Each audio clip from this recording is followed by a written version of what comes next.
Shapfere Dinsang.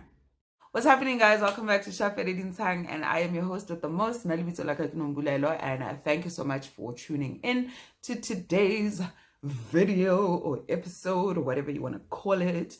And today's very interesting because I woke up, but last night I'm hanging with a piece of news that I felt like I wanted to kind of share my opinion on over here on my channel, because I did so on my TikTok. And guys, a reaction lapa, not men being GBV enablers in my comment section. Like, it's actually it's quite scary. But anyway, I'll get into that at a later point. But today I wanted us to talk about Vusi Thembekwayo.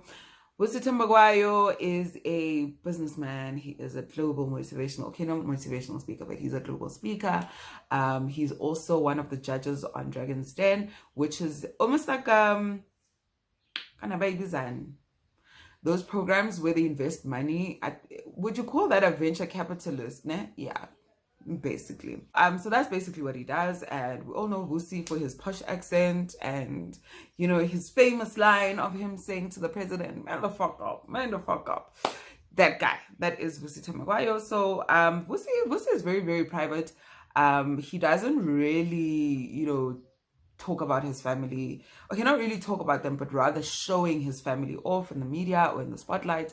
And so this is now the reason why we're here. Yesterday, City Press, because what they often do is that they basically post up a front page about what the newspaper is basically going to have, you know, the day before it comes out. So on the cover was Vusi Thembekwayo and a assault case that has been apparently opened by his wife, Upalisa. However, Linda Bale is it's I want to say it's a difficult one, because there was a statement that Vusi basically shared yesterday on social media, where he was talking about, you know, Yonale Kesile, assault that the wife has you know, allegedly opened against him. And in essence, it seems as if umfazi wavula ikhesi ngoba she had reported in saying that uVusi uye wamshaya. And I know Vusi also said that he had to even cancel his trip internationally in order to obviously alandela umthetho, and basically, yeah. So he ended up having himself over at the, I think it was the Douglas Dale police station. And so Acacia Corner is basically ongoing, and it's going to run its course, right, as soon as it starts. Apart from the fact that, I think for me, the fact that it's 16 days of activism against women and children abuse, I don't know if we're still in that period, but I've always maintained, Wuti, it seems like people get worked up a lot more, where you would think that men would not touch women around this time. And I'm not trying to jump to conclusions. Uguti, yes, he did it. At this point, it's just allegations. But overall, I've said it in my previous videos, Uguti, men just don't know how to behave, especially even when there's an entire awareness, you know, couple of days where it talks about going against GBV and so many spiking cases. Oh, guys.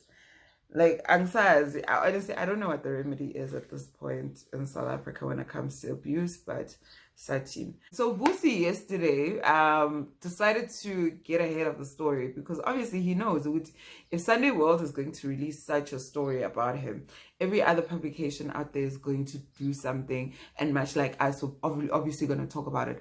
And he released a statement yesterday where he said, look, he is actually currently in a court battle, you know, regarding these charges. However, he still maintains his innocence, and, you know, he'll obviously uzalandela like.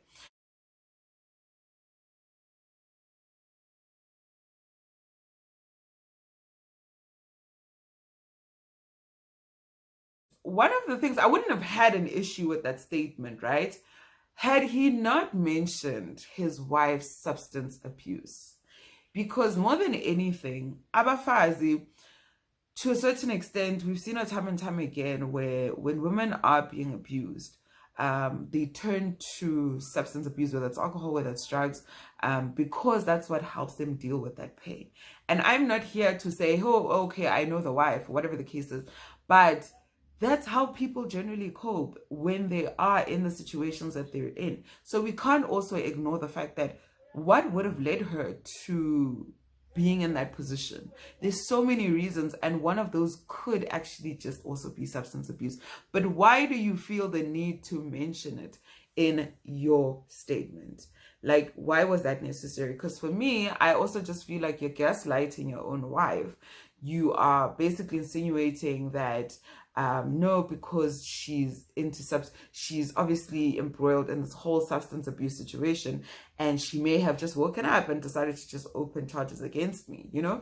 And it wasn't cool to see. And if this is the mother of your children, and this is basically how you regard her by mentioning her struggle with substances, and that being the overall cause for this particular case, then I awumthandi umfazi wakho.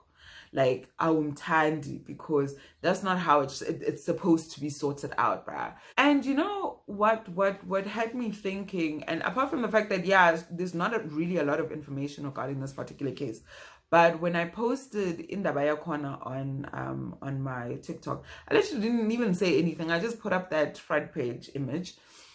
And so many people right now, if you guys can go to that particular video, so many men, guys, so many men are such enablers. And we all know this. We really all know this.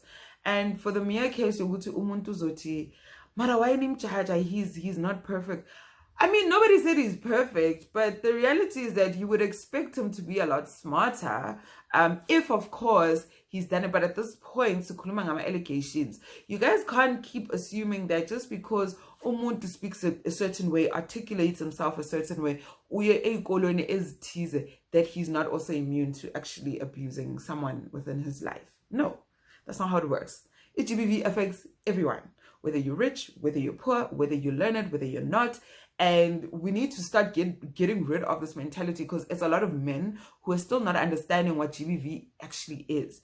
And noguti, there's so many causes, but women are never the issue, because you always have to reflect internally. Yoguti, okay, why is Shaya?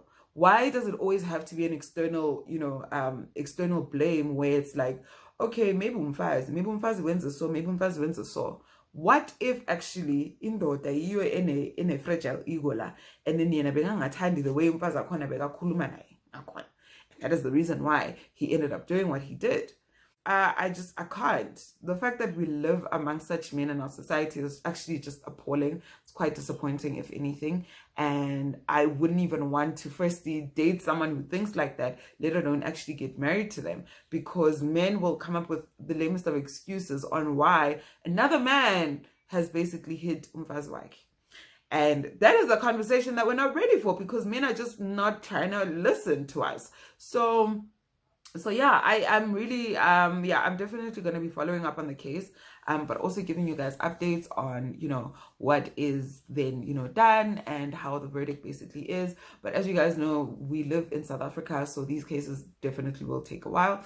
And I really do hope, justice is served to whoever obviously is innocent. And for me, I'll always obviously believe the woman first. And also because we do have privilege here at play and power dynamics, it's very, very difficult to, also go against someone on a mali who's got that much power as well. But hey, I am not umchuchisi, I'm not a judge, I'm not a lawyer, so I wouldn't really know ukuthi izohamba endleleni nephi.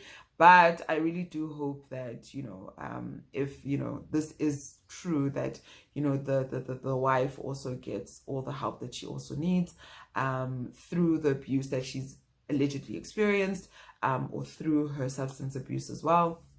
And yeah, so let me know what you guys think. I don't want you guys to make those assumptions of what I think I think the wife was lying, because it is quite condescending. especially in a country where we are dealing with high rates of femicide. It is a pandemic in our country, so please be very careful the things that you guys talk about online. And yeah, and we'll basically engage further. But for me, I hope you guys have a lovely Sunday. I know for one, we're in Zinwela right now, and I'm gonna go about my day. So from me, Nombulelo and Shafari Dinsang, thank you guys so much, and I'll see you guys next time.